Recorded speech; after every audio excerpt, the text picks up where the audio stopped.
எதிர்க்கட்சிகளின் கடும் அமளிக்கு இடையே நாடாளுமன்றத்தில் 8வது முறையாக மத்திய பட்ஜெட்டை நிர்மலா சீதாராமன் தாக்கல் செய்தார்.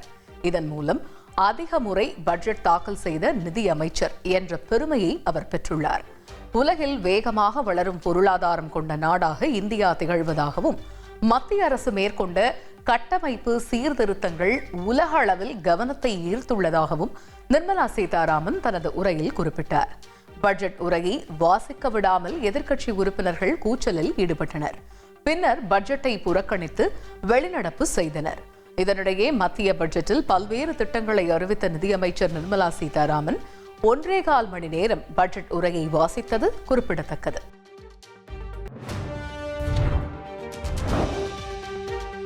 2005ஆம் ஆண்டு 1 லட்சம் ரூபாய் வரையில் சம்பளம் பெறுவோருக்கு வருமான வரி இல்லை என அறிவிக்கப்பட்டது.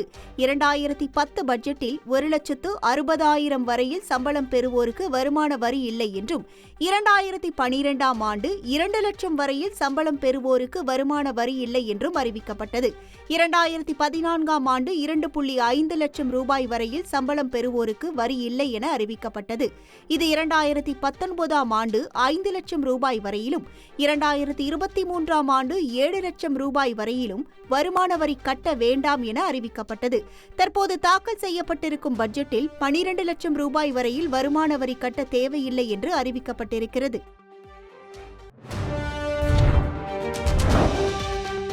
தனிநபர் வருமான வரி விலக்கு உச்சவரம்பு 12 லட்சமாக உயர்த்தப்பட்டதன் மூலம் 1 கோடிக்கும் அதிகமானவர்கள் வரி செலுத்த தேவையில்லை என நிதியமைச்சர் நிர்மலா சீதாராமன் பெருமிதம் தெரிவித்துள்ளார். செய்தியாளர்களிடம் பேசிய அவர் கிராமப்புற மற்றும் நகர்ப்புற மேம்பாட்டிற்கு இந்த பட்ஜெட் முக்கியத்துவம் அளித்துள்ளதாக கூறினார். வரும் வாரத்தில் வருமான வரி மசோதா தாக்கல் செய்யப்படும் என கூறிய அவர் பல வரிகள் குறைக்கப்பட்டதுடன் பல்வேறு வரிகள் எளிமைப்படுத்தப்பட்டுள்ளதாக குறிப்பிட்டார்.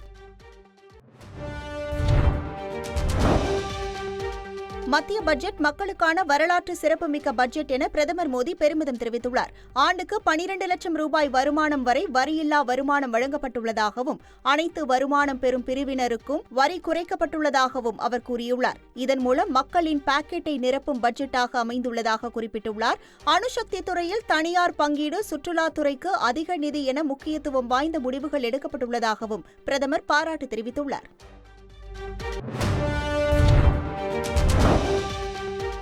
மத்திய பட்ஜெட் குறித்து மக்களவை எதிர்க்கட்சித் தலைவர் ராகுல் காந்தி கருத்து தெரிவித்துள்ளார். உலகளாவிய நிச்சயமற்ற நிலைக்கு மத்தியில் நமது பொருளாதார நெருக்கடியை தீர்ப்பதற்கு ஒரு முன்னுதாரண மாற்றம் தேவைப்பட்டது எனவும், ஆனால் இந்த அரசாங்கம் அந்த யோசனைகளில் திவாலானது எனவும் தெரிவித்துள்ளார். மேலும் புல்லட் காயங்களுக்கு ஒரு பேண்டைட் எனவும் மத்திய பட்ஜெட் குறித்து ராகுல் காந்தி விமர்சித்துள்ளார்.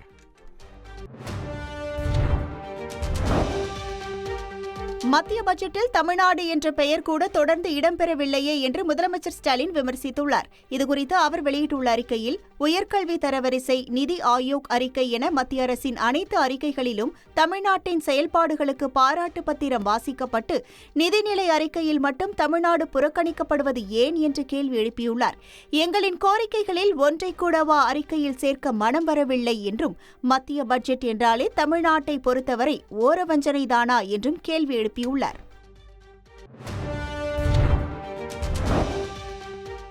மத்திய பட்ஜெட்டில் தமிழகத்திற்கான திட்டங்கள் ஏதும் இல்லை என்றும், வார்த்தை ஜாலங்கள் நிறைந்த மாயாஜால அறிக்கையாக உள்ளது என்றும் அதிமுக பொதுச் செயலாளர் எடப்பாடி பழனிசாமி விமர்சித்துள்ளார்.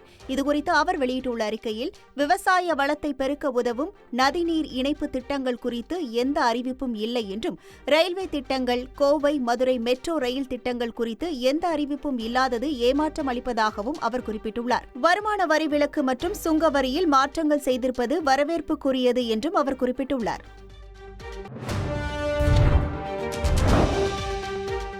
மத்திய பட்ஜெட்டில் தமிழகம் மீண்டும் புறக்கணிக்கப்பட்டுள்ளது என தமிழக வெற்றிக் கழக தலைவர் விஜய் விமர்சித்துள்ளார். இது தொடர்பாக விஜய் வெளியிட்டுள்ள பதிவில், நிதிநிலை அறிக்கையில் வரவேற்கத்தக்க ஒரு சில அம்சங்கள் மட்டுமே இடம்பெற்று உள்ளன.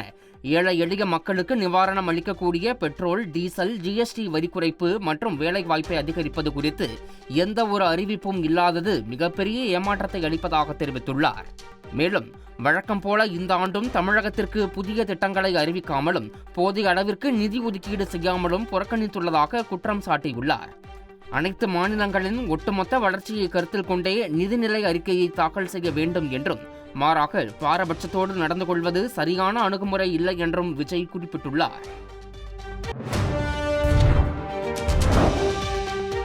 தமிழக வெற்றிக் கழகத்தின் 2ஆம் ஆண்டு துவக்க விழா கொண்டாடப்படுகிறது. அதன்படி சென்னை பனையூரில் உள்ள தலைமை அலுவலகத்தில் கட்சியின் கொள்கை தலைவர்களான பெரியார், அம்பேத்கர், காமராஜர், வேலு நாச்சியார், அஞ்சலை அம்மாள் ஆகியோரின் மார்பளவு சிலைகளை தாவக தலைவர் விஜய் திறந்து வைத்து மாலை அணிவித்து மரியாதை செலுத்துகிறார். தொடர்ந்து பொதுமக்களுக்கு நலத்திட்ட உதவிகள் வழங்கும் விழாவிற்கும் ஏற்பாடு செய்யப்பட்டுள்ளது. இதையடுத்து 5ஆம் கட்ட மாவட்ட செயலாளர்கள் அறிவிப்பு கூட்டத்தில் விஜய் பங்கேற்க உள்ளார்.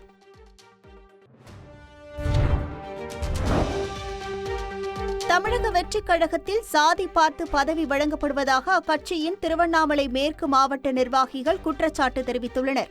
பனையூரில் செய்தியாளர்களிடம் பேசிய தவிக நிர்வாகிகள், திருவண்ணாமலை மேற்கு மாவட்டத்திற்கு புதிதாக நியமிக்கப்படவுள்ள மாவட்ட செயலாளர் தனது உறவினர்களுக்கு முக்கிய பதவிகள் வழங்குவதாக தெரிவித்தனர். மேலும் தவிகவில் சாதி மற்றும் பணம் பார்த்தே பதவிகள் வழங்கப்படுவதாகவும் கட்சி தலைமையிடம் முறையிட்டும் நடவடிக்கை எடுக்கப்படவில்லை எனவும் அவர்கள் குற்றம் சாட்டினர்.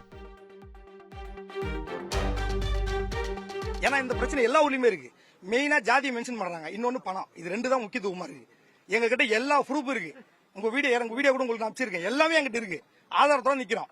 எல்லாமே பிசி எம்பிசி இது மட்டும் தான் இருக்கு. முக்கியத்துவம் அவங்க ஒய்ஃப், அவங்க தங்கச்சி, அவங்க ஃபேமிலி எல்லாத்தையும் கொண்டாந்து உள்ள வச்சிருக்கு. எல்லாம் பேசிட்டோம் சார். தலைமையில எல்லாமே பேசிட்டோம். பேசி ஒரு 10 தடவை முறையிட்டோம் தலைமையில.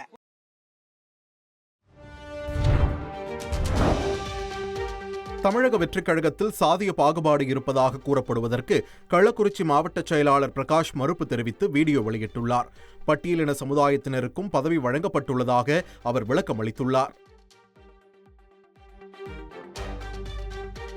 ஜாதி அடிப்படையில் பண்றாங்க, பணம் வாங்கிட்டு பண்றாங்க அப்படின்ற மாதிரி ஒரு அந்த வீடியோ பார்க்கும்போது எனக்கு ஒரு சின்ன ஒரு இது உறுத்தல்.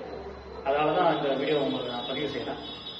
இங்க யாரு கட்சிக்காக உண்மையா உழைக்கிறாங்களோ அவங்களுக்கு மட்டும்தான் பதவி அப்படின்றத என்னுடைய கருத்தா இங்க நான் தெரிவிச்சுக்கிறேன்.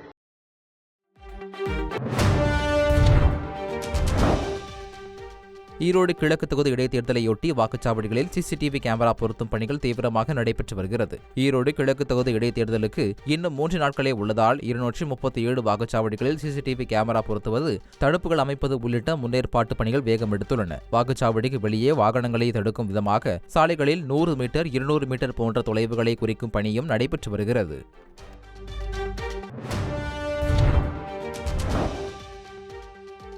விடுதலை புலிகள் அமைப்பின் தலைவர் பிரபாகரன் தனக்கு துப்பாக்கி சுட கற்றுத் தந்ததாக ஈரோடு பிரச்சார மேடையில் சீமான் தெரிவித்துள்ளார். ஈரோடு கிழக்கு இடைத்தேர்தல் பிரச்சாரம் 3ஆம் தேதியுடன் நிறைவடைகிறது. இந்த நிலையில் பிரச்சார மேடையில் பேசிய நாம் தமிழர் கட்சியின் ஒருங்கிணைப்பாளர் சீமான் விடுதலை புலிகள் அமைப்பின் தலைவர் பிரபாகரனுடன் தான் ஆயுத பயிற்சி எடுத்ததாக குறிப்பிட்டுள்ளார். எங்ககிட்ட ஒரு பழக்கம் இருக்குடா, என் தலைவன் ஒரு பழக்கம் இருக்கு. என்கிட்ட என்ன தெரியுமாடா, சாப்பாடு போட்டு சாப்பிட்டு இருக்கும்போது நல்லா இருக்கான்னு கேட்பாரு. நல்லா இருக்கன்னா ரொம்ப சுவையா இருக்கா, இது அங்க போய் சொல்லணும். என்ன அதுக்கு தாண்டா என்னை பக்கத்துல வச்சு என் தலைவன் படிப்பிச்சாங்க. ஆமக்கறி அங்க போய் சொல்லு, வண்டிகறி அங்க போய் சொல்லு. கடைசியா சூட்டு பாய்ச்சி எடுத்துக்கும் போது ஒரு துப்பாக்கி, இது AK-74 சொல்லாம சொல்ல முடியாது, அது தரக்க வந்துடும்.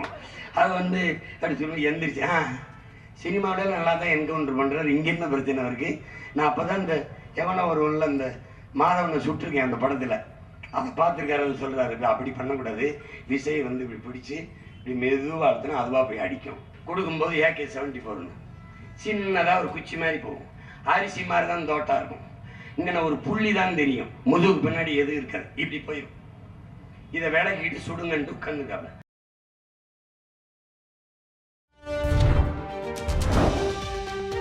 சென்னை ECRல் காரில் பெண்களை துரத்திய சம்பவத்தில் மூளையாக செயல்பட்டவரை போலீசார் கைது செய்தனர். இந்த வழக்கில் ஏற்கனவே கைது செய்யப்பட்ட 4வருக்கு அடுத்த மாதம் 14ஆம் தேதி வரை நீதிமன்ற காவல் விதிக்கப்பட்டுள்ளது. முக்கிய நபராக தேடப்பட்டு வந்த சந்துருவை வெளி மாவட்டத்தில் வைத்து போலீசார் கைது செய்தனர். முட்டுக்காடு பாலத்தில் கெத்து காண்பிக்க இந்த சம்பவத்தில் ஈடுபட்டதாக சந்துரு வாக்குமூலம் அளித்துள்ளார். பார்க்கிங் மற்றும் சுங்கச்சாவடியில் பணம் கட்டாமல் தப்பிக்க சந்துரு கட்சி கொடி கட்டிய காரை பயன்படுத்தியது தெரியவந்தது. அத்துடன் அவர் மீது கடத்தல் உள்ளிட்ட 2 குற்ற வழக்குகள் நிலுவையில் உள்ளது. தலைமறைவாக உள்ள மற்ற நபர்களையும் போலீசார் தேடி வருகின்றனர்.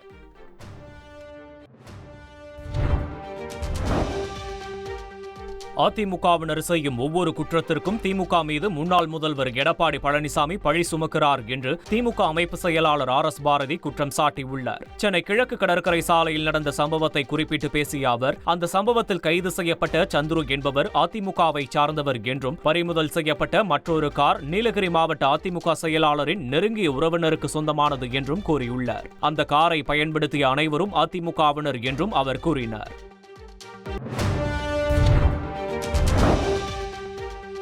சென்னையில் 13 வயது சிறுமிக்கு பாலியல் தொந்தரவு அளித்த போக்குவரத்து காவலர் போக்சோவில் கைது செய்யப்பட்டுள்ளார். வீட்டிலிருந்து வெளியேறிய சிறுமி காதலனான 16 வயது சிறுவனின் வீட்டிற்கு சென்றுள்ளார். அங்கு ஆதரவளிக்காத நிலையில் செய்வதறியாது சாலையில் சுற்றித் திரிந்துள்ளார். அப்போது அவ்வழியாக வந்த மயிலாப்பூர் போக்குவரத்து காவலர் ராமன் சிறுமிக்கு பாதுகாப்பு அளிப்பதாக அழைத்து சென்று போலீஸ் பூத்தில் வைத்து பாலியல் தொந்தரவு அளித்ததாக கூறப்படுகிறது. மறுநாள் சிறுமியின் காதலனான சிறுவனும் சிறுமிக்கு பாலியல் தொந்தரவு அளித்ததாக கூறப்படுகிறது. இதனிடையே சிறுமியின் தாய் அளித்த புகாரின் பேரில் சிறுமியை மீட்ட போலீசார் காவலர் ராமன் மற்றும் சிறுவனை போக்சோவில் கைது செய்துள்ளனர். மேலும் உண்மையை மறைத்து சிறுவனுக்கு ஆதரவாக செயல்பட்டதாக சிறுவனின் தாய் மீதும் போக்சோவில் வழக்கு பதிந்து கைது செய்துள்ளனர்.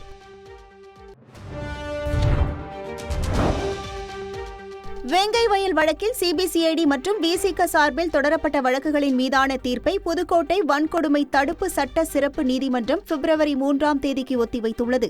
வேங்கை வயல் வழக்கில் சிபிசிஐடி போலீசார் தாக்கல் செய்துள்ள குற்றப்பத்திரிகையை ரத்து செய்ய கோரி விசிக சார்பில் மனு தாக்கல் செய்யப்பட்டுள்ளது. இந்த வழக்கு வன்கொடுமை தடுப்பு சட்டத்தின் கீழ் வராததால் நீதித்துறை நடுவர் நீதிமன்றத்திற்கு மாற்ற கோரி சிபிசிஐடி சார்பிலும் மனு தாக்கல் செய்யப்பட்டுள்ளது. இந்த வழக்கை விசாரித்த நீதிமன்றம் வழக்கை 3ஆம் தேதிக்கு ஒத்திவைத்துள்ளது.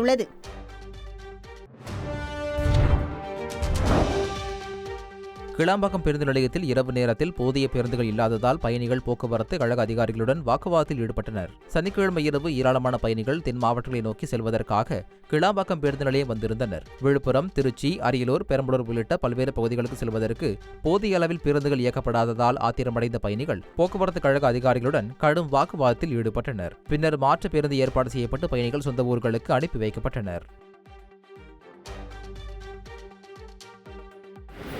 4 டிப்போ இருக்குது. விழுப்புரம் இருக்குது, சென்னை இருக்குது, சென்னை சவுத் இருக்குது, திருச்சிக்கு ஒரு பஸ் கிடையாது. டிஎன்எஸ்டிசிலேருந்து 6 மணிக்கு போகணும். அசால்ட்டாக சொல்கிறீங்க. 6 மணிக்கு போகிறது எனக்கு தெரியாதா? 10 மணிக்கு 6 மணிக்கு நார்மலாக இருக்குது.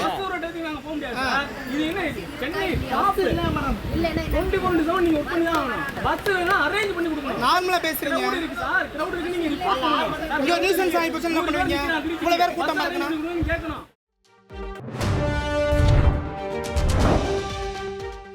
மகா கும்பமேளா நடைபெறும் உத்தரப்பிரதேச மாநிலம் பிரயாக்ராஜ் நகருக்கு 77 நாடுகளைச் சேர்ந்த தூதர்கள் வருகை புரிந்தனர். அங்கு கங்கை, யமுனை, சரஸ்வதி ஆகிய 3 நதிகள் சங்கமிக்கும் திரிவேணி சங்கமத்தில் அவர்கள் புனித நீராடினர். அவர்களுடன் அவர்களது குடும்பத்தினரையும் சேர்த்து மொத்தம் 118 பேர் வருகை புரிந்திருந்தனர். இந்திய கலாச்சாரத்தை அறிந்து கொள்வதோடு இங்கு பின்பற்றப்படும் மரபுகளை பின்பற்றுவதில் மகிழ்ச்சியடைவதாக அவர்கள் தெரிவித்தனர்.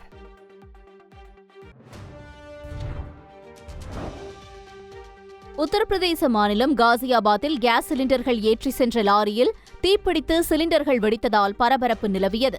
டெல்லி வாசிராபாத் சாலையோர போபுரா சவுக் பகுதியில் அதிகாலையில் இந்த சம்பவம் ஏற்பட்டது. தீயணைப்பு வீரர்கள் சம்பவ இடத்திற்கு விரைந்து தண்ணீரை பீய்ச்சி அடித்தனர். அருகிலிருந்த 3 வீடுகள் மற்றும் வாகனங்களில் தீ பரவிய நிலையில் தீ கட்டுக்குள் கொண்டுவரப்பட்டதாக தீயணைப்புத் துறையினர் தெரிவித்தனர். கேஸ் சிலிண்டர்கள் வெடித்த சத்தம் சுமார் 3 கிலோமீட்டர் தூரம் வரை கேட்டதால் பொதுமக்கள் அச்சமடைந்தனர்.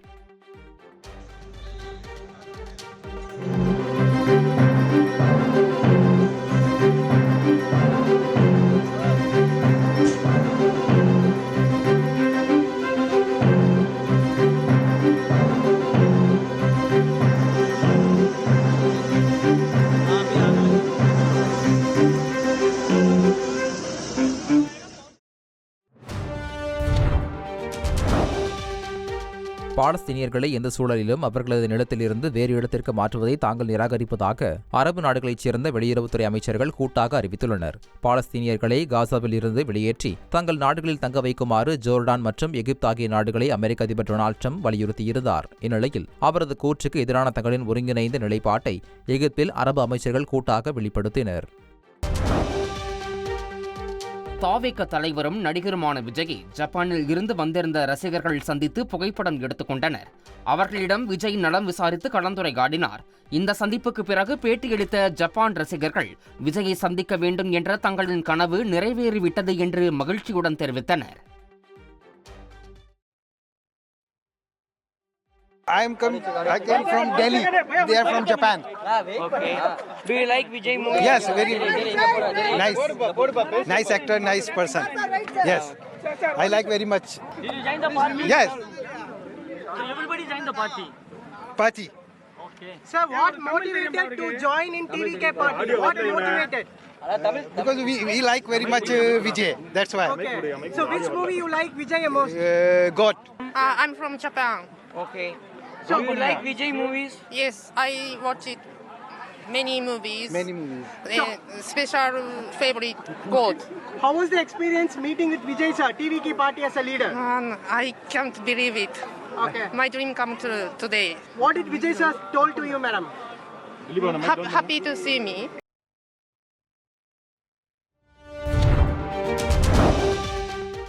சென்னையின் அடையாளமாக இருந்த உதயம் தியேட்டர் வரும் பிப்ரவரி 3ஆம் தேதி இடிக்கப்படுகிறது. உதயம் தியேட்டர் இருந்த இடத்தில் பிரபலமான அடுக்குமாடி குடியிருப்பு வரவுள்ளது. இதற்கான முதற்கட்ட பணிகள் தொடங்கப்பட்டுள்ளன.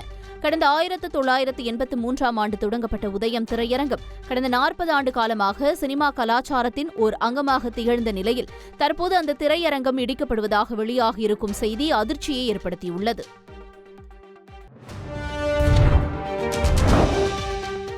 திருச்செந்தூர் அரசு மருத்துவமனையில் ஏராளமான நாய்கள் உலா வருவதால் பொதுமக்கள் அச்சத்துடன் செல்கின்றனர். விபத்து சிகிச்சை பிரிவில் நோயாளிகளின் பெட்கள் வரை சர்வசாதாரணமாக வந்து செல்வதோடு அங்கேயே படுத்து உறங்குகின்றன. இதனால் தொற்று நோய்கள் ஏற்படும் அபாயம் ஏற்பட்டுள்ளதோடு பொதுமக்களையும் கடிக்கும் நிலை உள்ளது. மருத்துவமனை வளாகத்தில் சுற்றித் திரியும் நாய்களை அப்புறப்படுத்த வேண்டும் என பொதுமக்கள் கோரிக்கை விடுத்துள்ளனர்.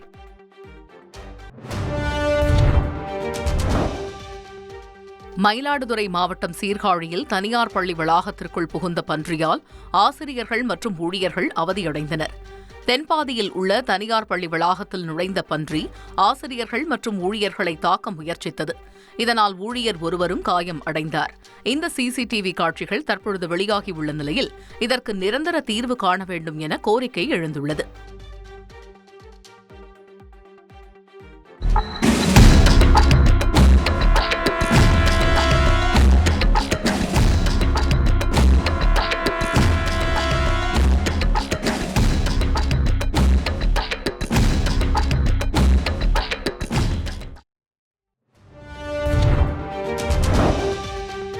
பல்லடம் அருகே மருத்துவ கழிவுகளோடு வந்த கேரள லாரியை பொதுமக்கள் சிறைபிடித்தனர். திருப்பூர் மாவட்டம் வேலப்பக்கவுண்டன் பாளையத்தைச் சேர்ந்த பொன்னுசாமி என்பவரின் தோட்டத்தில் தொடர்ச்சியாக கேரள மருத்துவ கழிவுகள் எரியூட்டுவதாக கூறப்படுகிறது. இந்நிலையில் கழிவுகளுடன் வந்த கேரள பதிவெண் கொண்ட லாரியையும் அதில் வந்த 3 பேரையும் பொதுமக்கள் சிறைபிடித்தனர். மேலும் குடோனில் உள்ள அனைத்து கழிவுகளையும் உடனடியாக அகற்ற வேண்டும் என பொதுமக்கள் கோரிக்கை வைத்தனர். இது தொடர்பாக அதிகாரிகள் விசாரணை நடத்தி வருகின்றனர்.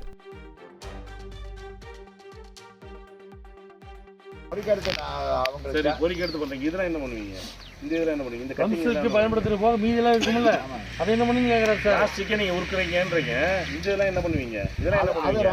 எத்தனை வருஷமா நடக்குது கேக்குறாரு. எத்தனை வருஷமா சார்? ஒரு 4 மாசம் ஓட்டினானுங்க. 5வது மாசம் இது பண்ணிட்டு போயிட்டேன். 5 மாசத்துக்கு முன்னாடி தான் நடக்குதா? குமரி மாவட்டம் கருங்கல் அருகே வீட்டில் நிறுத்தி வைத்திருந்த எலக்ட்ரிக் ஸ்கூட்டரின் பேட்டரி வெடித்து தீப்பிடித்து எரிந்தது அதிர்ச்சியை ஏற்படுத்தியுள்ளது. எலக்ட்ரிக் ஸ்கூட்டர் முழுவதும் சேதமான நிலையில் ஸ்கூட்டர் வாங்கிய நிறுவனத்தை தொடர்பு கொண்டபோது நிர்வாகம் பொறுப்பு ஏற்க முடியாது என்று கூறியதால் சிசிடிவி காட்சிகளுடன் காவல் நிலையத்தில் புகார் அளித்துள்ளார். இதற்கிடையே எலக்ட்ரிக் ஸ்கூட்டர் தீப்பிடித்து எரியும் சிசிடிவி காட்சிகள் வெளியாகி பரபரப்பை ஏற்படுத்தியுள்ளது.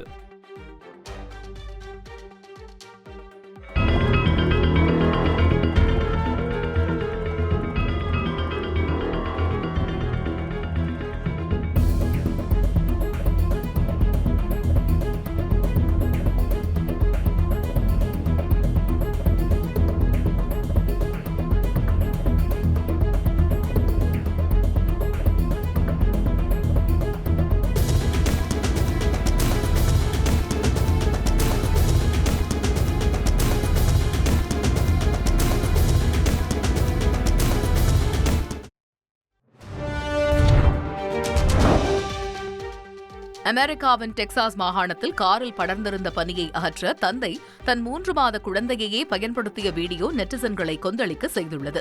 இந்த வீடியோ போலீசார் கவனத்திற்கு சென்ற நிலையில் காவல்துறையினர் விசாரணை நடத்தினர். முதற்கட்ட விசாரணையில் ஹெவன் இஸ் சைக்கோ என்ற அக்கவுண்டில் இருந்து பதிவிடப்பட்டுள்ள அந்த வீடியோவில் உள்ளது உண்மையான குழந்தைதான் என்றும் அது பொம்மை இல்லை என்பதும் உறுதிப்படுத்தப்பட்டுள்ளது.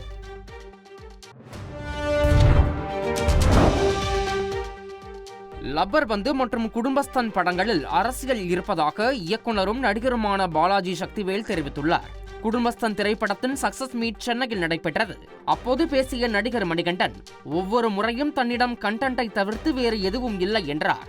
தொடர்ந்து பேசிய நடிகை சான்வே மேகனா தனக்கு வாய்ப்பு கிடைத்தால் குடும்பஸ்தன் படக்குழுவினருடன் 100க்கும் மேற்பட்ட படங்கள் பண்ண வேண்டும் என்றார்.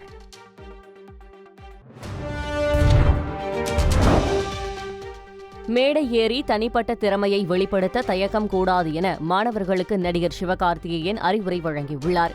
திருச்சியில் தான் படித்த பள்ளியின் 90வது ஆண்டு விழா சிறப்பு அழைப்பாளராக பங்கேற்ற நடிகர் சிவகார்த்திகேயன் மாணவர்களை உற்சாகப்படுத்தும் வகையில் பேசினார். அனைவரும் தங்கள் திறமையை வளர்த்துக் கொள்ள வேண்டும் எனவும் அவர் கேட்டுக் கொண்டார்.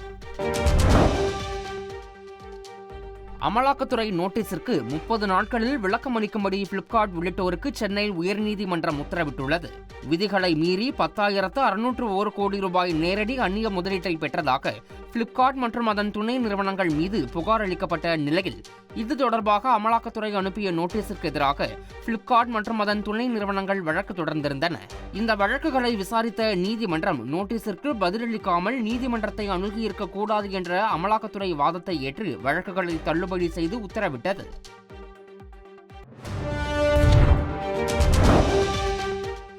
மதுரையில் தாவேக நிர்வாகிகள் மீது 5 பிரிவின் கீழ் வழக்கு பதிவு செய்யப்பட்டுள்ளது. மதுரை மாநகர் தெற்கு மாவட்ட செயலாளராக SR தங்கபாண்டி நியமிக்கப்பட்டதை கொண்டாடும் விதமாக செல்லூர் 60 அடி சாலையில் மேலதாளம் முழங்க காரில் பிரம்மாண்ட ஊர்வலமாக அழைத்துச் செல்லப்பட்டார். இந்த சூழலில் அனுமதியின்றி கூட்டம் கூடியது, அனுமதியின்றி ட்ரோன் பறக்கவிட்டது உள்ளிட்ட 5 பிரிவுகளின் கீழ் தங்கபாண்டி உட்பட தாவேக நிர்வாகிகள் மீது போலீசார் வழக்கு பதிவு செய்தனர்.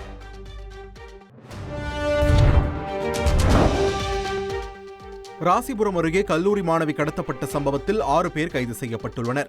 கல்லூரி முடிந்து வீட்டிற்கு நடந்து சென்று கொண்டிருந்த கல்லூரி மாணவியை சிலர் காரில் கடத்திச் சென்றனர். இதை பார்த்து அதிர்ச்சி அடைந்த சக மாணவிகள் தகவல் அளித்ததால் போலீசார் விசாரணையை தீவிரப்படுத்தினர். 4 தனிப்படைகள் அமைத்து போலீசார் மாணவியை தேடி வந்த நிலையில் ஹோசூரில் திருமண கோலத்தில் மாணவியை மீட்டு தாலி கட்டிய தமிழ்பாண்டியன் என்பவரையும் அவரது நண்பர்கள் என 6 பேரையும் கைது செய்தனர். கடத்தலுக்கு பயன்படுத்திய காரையும் போலீசார் பறிமுதல் செய்தனர்.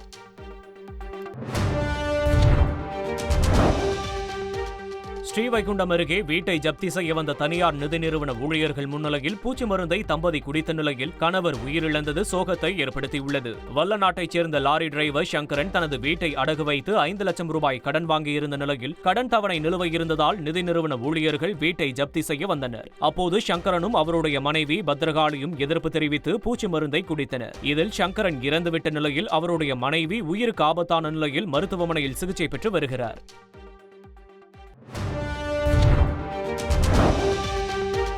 தருமபுரி மாவட்டம் அரூரில் அரசு மேல்நிலைப் பள்ளியில் பள்ளி விழுந்த மதிய உணவை சாப்பிட்ட 8 மாணவிகளுக்கு வாந்தி மயக்கம் ஏற்பட்டது. உடனடியாக 8 மாணவிகளும் அரூர் அரசு மருத்துவமனையில் அனுமதிக்கப்பட்டனர். இதில் ஒரு மாணவிக்கு மட்டும் அதிக மூச்சு திணறல் ஏற்பட்ட நிலையில் அவருக்கு தீவிர சிகிச்சை அளிக்கப்பட்டு வருகின்றது. இதுகுறித்து வருவாய் கோட்டாட்சியர் மகளிர் மேல்நிலைப் பள்ளியில் விசாரணை மேற்கொண்டார். பள்ளி விழுந்த மதிய உணவை சாப்பிட்டு மாணவிகள் மயங்கி விழுந்தது அப்பகுதியில் பரபரப்பை ஏற்படுத்தியது.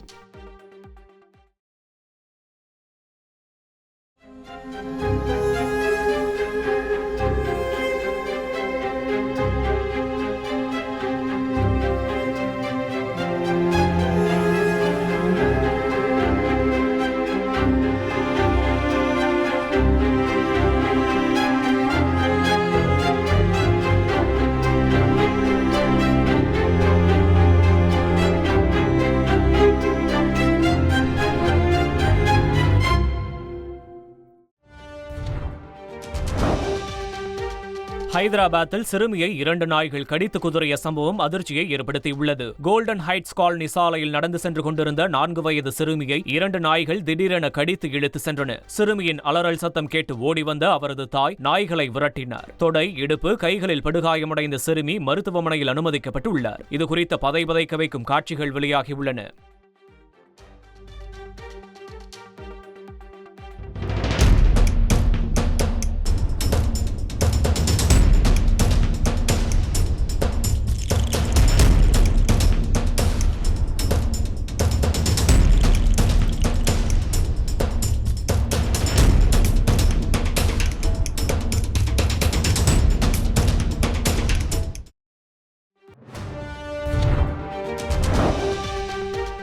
எட்டு மாதங்களுக்கு பிறகு காசா மற்றும் எகிப்துக்கு இடையான எல்லை நகரமான ரஃபா மீண்டும் திறக்கப்பட்டுள்ளது. முதற்கட்டமாக காயமடைந்த பாலஸ்தீனியர்கள் சிலர் அங்கு சிகிச்சைக்காக அனுப்பி வைக்கப்பட்டுள்ளனர்.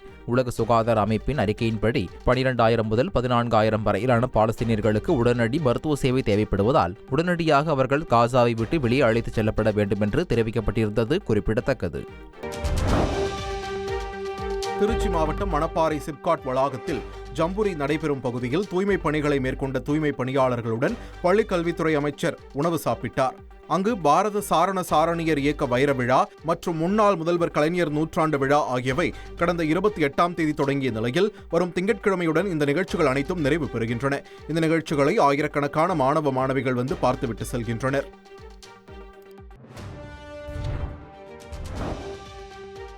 சென்னையில் அரசு பணி வாங்கி தருவதாக கூறி 35,93,000 ரூபாய் பணத்தை பெற்றுக்கொண்டு மோசடி செய்த தம்பதியை போலீசார் கைது செய்தனர். நந்தகோபாலன், திவ்யா என்ற தம்பதியினர் 3 பேரிடம் பள்ளிக் கல்வித்துறையில் ஓட்டுநர் பணி மற்றும் தபால் துறையில் கிளர்க் பணி பெற்றுத் தருவதாக 35,93,000 ரூபாய் பணத்தை பெற்றுவிட்டு ஏமாற்றியதாக புகார் அளித்துள்ளனர். இது தொடர்பாக மத்திய குற்றப்பிரிவு வேலைவாய்ப்பு மோசடி தடுப்பு பிரிவினர் வழக்கு பதிவு செய்து விசாரணை செய்து வந்தனர். அப்போது போலி பணி நியமன ஆணைகளை தந்து ஏமாற்றும் நோக்கில் செயல்பட்டது கண்டுபிடிக்கப்பட்ட நிலையில் 2 பேரையும் போலீசார் கைது செய்து நீதிமன்றத்தில் ஆஜர்படுத்தி சிறையில் அடைத்தனர். தேனி அரசு மருத்துவக் கல்லூரி மருத்துவமனையில் நோயாளிகளுக்கு 7 நாட்களுக்கு மாத்திரைகள் வழங்கியதாக பதிவு செய்து 5 நாட்களுக்கு மட்டும் மாத்திரைகள் வழங்கப்படுவதாக குற்றச்சாட்டு எழுந்துள்ளது. எரசக்க நாயக்கனூரை சேர்ந்த நபர் தனது தந்தையை அரசு மருத்துவமனையில் அனுமதித்த நிலையில் அவரை பரிசோதித்த மருத்துவர் 7 நாட்களுக்கு மருந்து வழங்க பரிந்துரைத்துள்ளார். ஆனால் மருந்தகத்தில் 5 நாட்களுக்கு மட்டுமே பணியாளர் மாத்திரைகள் வழங்க முற்பட்டதாகவும் இது தொடர்பாக கேள்வி எழுப்பியவுடன் 7 நாட்களுக்கான மாத்திரைகளை ஊழியர் வழங்கியதாகவும் தெரிகிறது. இதனால் அரசு மாத்திரைகள் கள்ளச்சந்தையில் விற்கப்படுகிறதா என பொதுமக்கள் கேள்வி எழுப்பியுள்ளனர். இந்த வாங்கியிருக்காங்க, டாக்டர் எழுதியிருக்காங்க, ஃபார்மஸில் நீங்கள் சொல்லக்கூடிய 5 நாளைக்கும் தருவேங்க. சரி, நீங்கள் தருங்க. அப்படியே நான் 7 நாளைக்கு டிஸ்சார்ஜ் இருக்குது. டிஸ்சார்ஜ் சம்மரில் 7 நாளைக்கு மாத்திரை தந்திருக்காங்க. சம்மரி பேஷண்ட் இருக்குது, இதில் 7 டேஸ்னு போட்டிருக்கு. அப்புறம் உங்களுக்கு இல்லை இதில் உங்களுக்கு 7 டேஸ்னு போட்டிருக்குல்ல. நீங்கள் இப்போ எனக்கு 2 சம்மரி ஏன்ட்டு சம்மரி பேஷண்ட்டை மேலே இருக்காங்க, நான் மாத்திரை வாங்க வந்திருக்கேன். அப்புறம் இதில் எதுக்கு டாக்டர் அவங்க 7 டேஸ்னு போட்டிருக்காங்க? அப்போ சீல் வந்து எங்கள் மிஸ்டேக் இல்லை, இதெல்லாம் வந்து உங்களோட மிஸ்டேக்கு தான். நீங்கள் பேசுகிற பொருள் நான் பதிவு பண்ணுறேன், நான் வந்து டீன்ட்ட நான் பேசுகிறேன்னா இல்லை. அப்போ நீ அதில் 7 டேஸ் போட்டிருக்கல. அதில் இல்லை, இது வந்து நாங்கள் எழுத முடியாது, நீங்கள் எழுதுறது என்ன? சரி, உங்களுக்கு 5 நாள் உங்களுக்கு தர சொல்லியிருக்கேன், அவ்வளோதானே. சரி, நான் 5 நாளைக்கு கொடுங்க, நான் பேசிடுறேன்.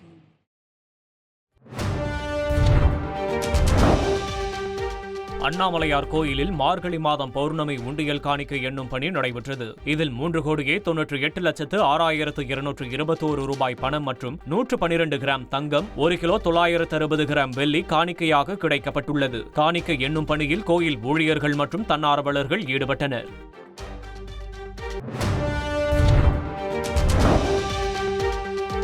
சேலம் கோட்டை மகளிர் அரசு பள்ளியின் 180வது ஆண்டு கொண்டாட்டத்தில் முன்னாள் மாணவர்கள் கலந்து கொண்டு நடனமாடி செல்ஃபி எடுத்து கொண்டாடி மகிழ்ந்தனர். இதில் 75 ஆண்டுகளுக்கு முன்பு பெண்கள் படிப்பதே அரிதாக இருந்த காலத்தில் தனது பள்ளி பருவத்தின் நினைவுகளை முன்னாள் மாணவியான 90 வயது மூதாட்டி நினைவு கூர்ந்தார். முன்னாள் மாணவியும் சேலம் மாநகராட்சியின் முன்னாள் மேயருமான ரேகா பிரியதர்ஷினியும் இந்த விழாவில் கலந்து கொண்டு தனது நினைவுகளை பகிர்ந்து கொண்டார்.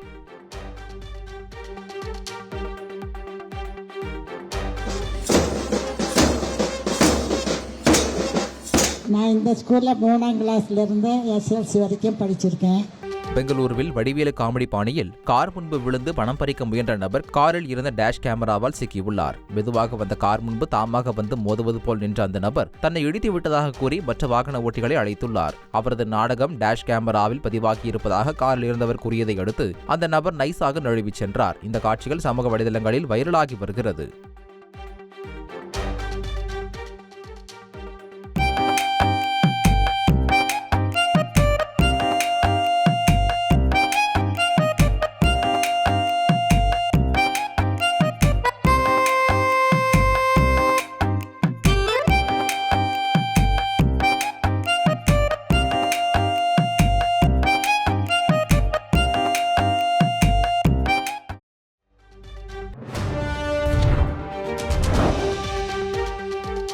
வெளிநாடுகளுக்கு உதவுவதற்காக இந்திய வெளியுறவுத்துறை அமைச்சகத்திற்கு 5483 கோடி ரூபாய் ஒதுக்கப்பட்டுள்ளது. இது கடந்த ஆண்டு ஒதுக்கப்பட்ட தொகையான 5000 கோடியே 806 ரூபாயை விட குறைவாகும். மொத்தமாக வெளியுறவுத்துறை அமைச்சகத்திற்கு 20,516 கோடி ரூபாய் ஒதுக்கப்பட்டுள்ளது குறிப்பிடத்தக்கது.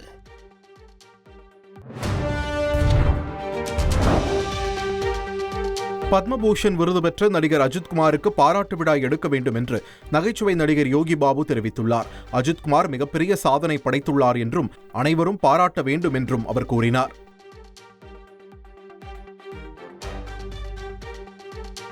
எவ்வளோ பெரிய சாதனை படிச்சிருக்காங்க, பெரிய விஷயங்க அது.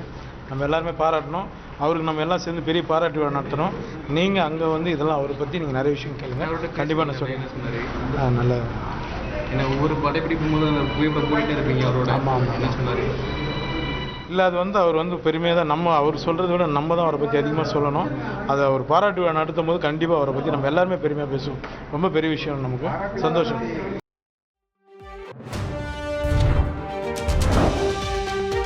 வாழ்க்கையில் சிங்கிளாகவே இருந்தால் அங்கிளாகி விடுவீர்கள் என நடிகர் ஜெய்க்கு யோகி பாபு அட்வைஸ் செய்துள்ளார். நடிகர் ஜெய் யோகி பாபு சத்யராஜ் நடிப்பில் உருவாக்கியுள்ள பேபி அண்ட் பேபி படத்தின் இசை மற்றும் ட்ரெய்லர் வெளியீட்டு விழா சென்னை வடபழனியில் நடைபெற்றது. இதில் கலந்து கொண்டு பேசிய யோகி பாபு படப்பிடிப்பு நிகழ்வுகளை பகிர்ந்து கொண்டார். நடிகர் ஜெயிடம் எப்படி இளமையாகவே இருக்கிறீர்கள் என யோகி பாபு கேள்வி எழுப்பிய போது சிங்கிளாக இருப்பதால் தான் இளமையாக இருப்பதாக நடிகர் ஜெய் தெரிவித்தார். அதற்கு தான் சிங்கிள் அங்கிள் கவுண்டரை யோகி பாபு டைமிங்கில் கொடுத்தார். அரசு அதிகாரியை அவரது அலுவலகத்தில் சாதியை சொல்லி திட்டினால் SC/ST வன்கொடுமை சட்டத்தின் கீழ் வழக்கு பதிவு செய்ய முடியாது என உச்சநீதிமன்றம் தீர்ப்பளித்துள்ளது. நத்தம் புறம்போக்கு பட்டாவில் தந்தையின் பெயரை சேர்க்க கோரிய விவாகரத்தில் கருப்புடையார் என்பவர் லால்குடி வருவாய் அதிகாரி ரவிக்குமாரை அவரது அலுவலகத்தில் வைத்து சாதி பெயரை கூறி திட்டியதாக SC/ST வன்கொடுமை சட்டத்தின் கீழ் வழக்கு பதியப்பட்டது. இதனை எதிர்த்து தொடரப்பட்ட மேல்முறையீட்டு மனுவை விசாரித்த உச்சநீதிமன்றம் பொதுமக்கள் பார்வை உள்ள இடத்தில் அவமதித்தால் மட்டுமே SC/ST வன்கொடுமை சட்டத்தின் கீழ் வழக்கு பதிய முடியும் என கூறி மனுதாரருக்கு எதிரான வழக்கை ரத்து செய்து தீர்ப்பளித்தது.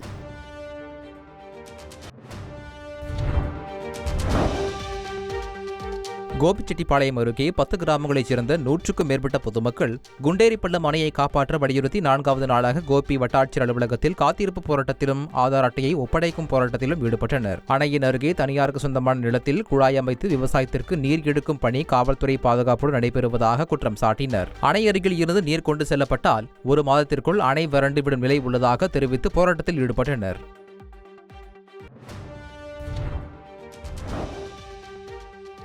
தர்மபுரி அருகே ராணுவ வீரர் ஒருவர் சாலை விபத்தில் நண்பருடன் உயிரிழந்துள்ள சம்பவம் சோகத்தை ஏற்படுத்தியுள்ளது. கிருஷ்ணகிரி மாவட்டம் கள்ளிப்பட்டியைச் சேர்ந்த சீனி என்கிற அஜித்குமார் ராணுவ உயர் பதவிக்கான தேர்வில் பங்கேற்றுவிட்டு பொங்கல் விடுமுறைக்கு சொந்த ஊருக்கு திரும்பியிருந்தார். இந்நிலையில் தர்மபுரி மாவட்டம் காரிமங்கலத்தில் தனது நண்பர் மதனுடன் கிருஷ்ணாபுரம் அருகே மோட்டுப்பட்டி ஏரிக்கரை வளைவில் இருசக்கர வாகனத்தில் சென்றபோது விபத்து ஏற்பட்டு உயிரிழந்தார். இது தொடர்பான காட்சி வெளியாகியுள்ளது.